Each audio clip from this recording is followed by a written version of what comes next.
Olá pessoal, sejam bem-vindos ao canal. Vamos dar então sequência à nossa primeira aula da aceleração uniforme. Hoje nós vamos falar sobre queda livre. Bom, tanto objetos caindo quanto subindo estão experienciando queda livre. Queda livre, então, é quando a única força que atua sobre um objeto é a aceleração da gravidade. E a aceleração da gravidade é a aceleração de um objeto em queda livre. É importante a gente lembrar que o movimento de um objeto em queda livre não depende da sua massa. Então, se a gente subir num prédio e a gente jogar simultaneamente dois objetos com massas diferentes, esses vão chegar ao mesmo tempo no solo. E para nós resolvermos problemas envolvendo queda livre, nós precisamos fazer três suposições. Primeiro, nós vamos negligenciar a resistência do ar. Nós vamos supor que os objetos estão perto da superfície da Terra e nós vamos supor que a aceleração da gravidade ela é uniforme na queda livre. Quais as estratégias, então, que a gente usa para resolver esses problemas? Primeiro, nós precisamos desenhar um diagrama da trajetória desse objeto com as suas posições iniciais e finais. Nós vamos escolher o y positivo sempre para cima.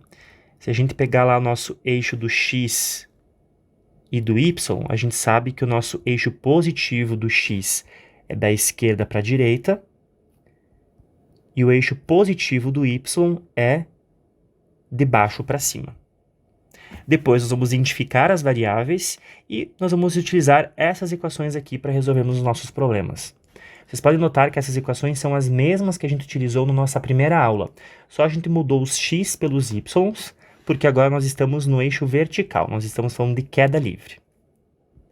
Vamos então para o nosso primeiro exemplo. Olha só então o que ele nos pede.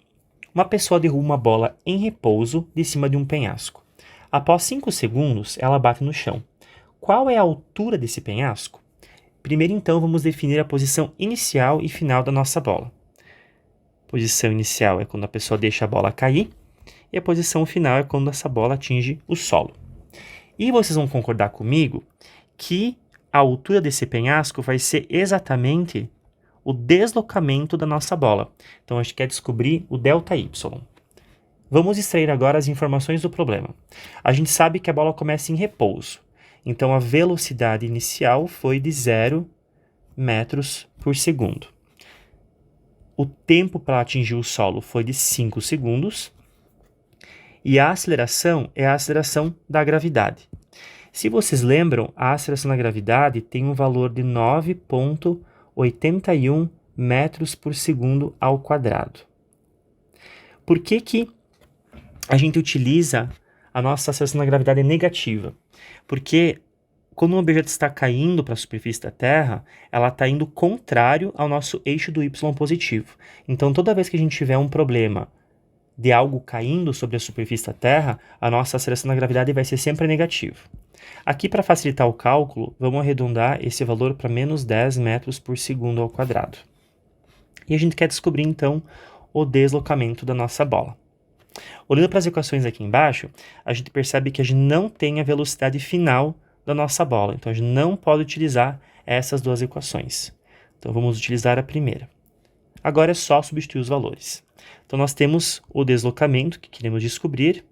A gente sabe que a velocidade inicial foi de 0 e o tempo para atingir o solo foi de 5. Mais meio vezes menos 10, que é a aceleração da gravidade, vezes 5 segundos ao quadrado. Resolvendo isso, nós vamos ter, aqui fica 0, meio vezes menos 10, menos 5, vezes 5 vezes 5, 25. Então, nós vamos ter que o nosso deslocamento foi de menos 125 metros. Por que o nosso resultado deu negativo? Porque a nossa posição final está abaixo da nossa posição inicial. Toda vez que a posição final fica abaixo da posição inicial, nós vamos ter um valor negativo. Vamos então para o nosso segundo exemplo. Uma pessoa na beirada de um penhasco atira uma bola para cima com uma velocidade de 20 metros por segundo. A bola bate no chão 60 metros da sua posição inicial. Por quanto tempo a bola ficou no ar? Bom, primeiro vamos começar com o nosso diagrama. Nossa posição inicial foi aqui, e a gente sabe que a posição final foi quando ela bateu no chão. Como o problema nos diz que ela bateu no chão 60 metros da sua posição inicial, nós sabemos que a altura do penhasco é de 60 metros. Então, isso aqui é igual ao nosso deslocamento ΔY. Vamos extrair as informações. A gente sabe que a velocidade inicial da bola foi de 20 metros por segundo. O deslocamento foi de 60 metros. E a gente sabe que a nossa aceleração é de menos 10 metros por segundo ao quadrado. E ele quer descobrir o quê? O tempo que a bola ficou no ar. Vou puxar isso aqui um pouquinho mais para cá. Bom, nós podemos ver nossas equações aqui embaixo e, novamente, nós não temos a velocidade final da nossa bola. Então, a gente não pode usar essas equações. Mais uma vez, nós vamos ter que usar a primeira equação.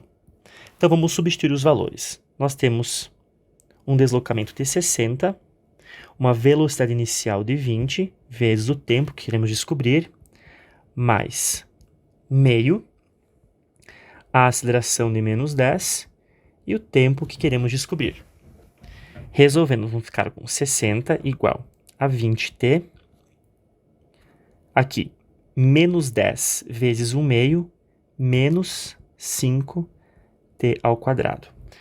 Passando esse 5t ao quadrado para o lado positivo, nós vamos ter 5t ao quadrado menos 20t menos 60 igual a zero. Olha só, chegamos numa equação de segundo grau. Então, nós precisamos usar agora a Bhaskara para resolvermos esse problema. Então, a gente sabe que o nosso tempo, que vai ser A, que vai ser B, que vai ser C. Eu já vou colocar aqui para nós.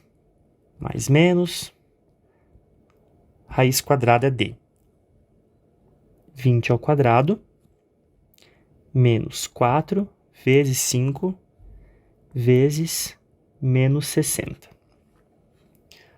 Tudo isso dividido por 2 vezes 5.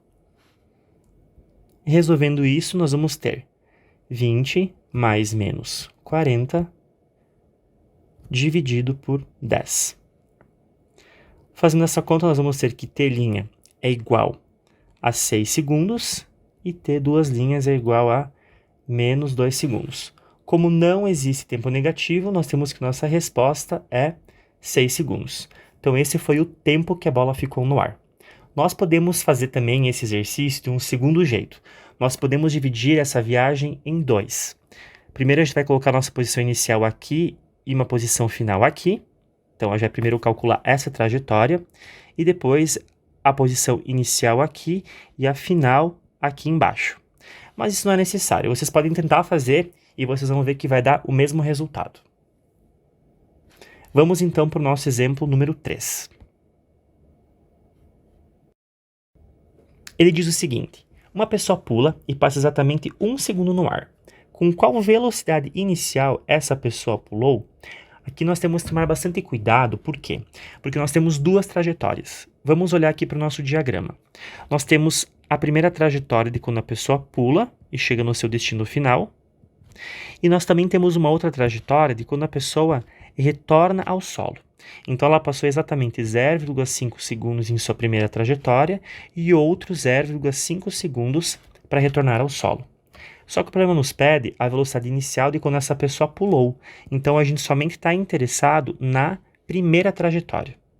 Vamos, então, extrair os dados. Nós sabemos que a aceleração da gravidade vale menos 10 metros por segundo ao quadrado.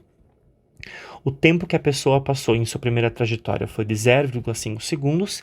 E nós também sabemos a velocidade final dessa pessoa. Por quê? Porque quando ela chega nesse ponto aqui, a sua velocidade é de 0 metros por segundo. E o problema está nos pedindo a velocidade inicial com que a pessoa pulou.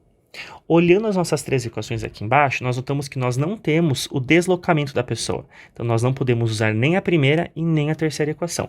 Temos que usar a segunda. Então, agora é só substituirmos os dados. A gente sabe que a velocidade final da pessoa foi de 0.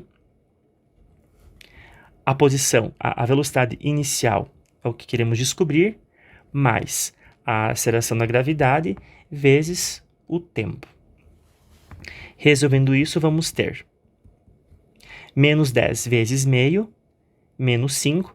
Passando esse 5 para o outro lado, nós descobrimos que a velocidade inicial que a pessoa pulou foi de 5 metros por segundo. E isso faz total sentido porque quando deixamos um objeto cair ou nós arremessamos um objeto para cima, ele experiencia a aceleração da gravidade, que tem um valor de 10 metros por segundo por segundo. E como se passou 0,5 segundos na primeira trajetória, é a mesma coisa que pegarmos o 10 da aceleração da gravidade e multiplicarmos pelo tempo da primeira trajetória. Nós obtemos exatamente o valor esperado. E terminamos.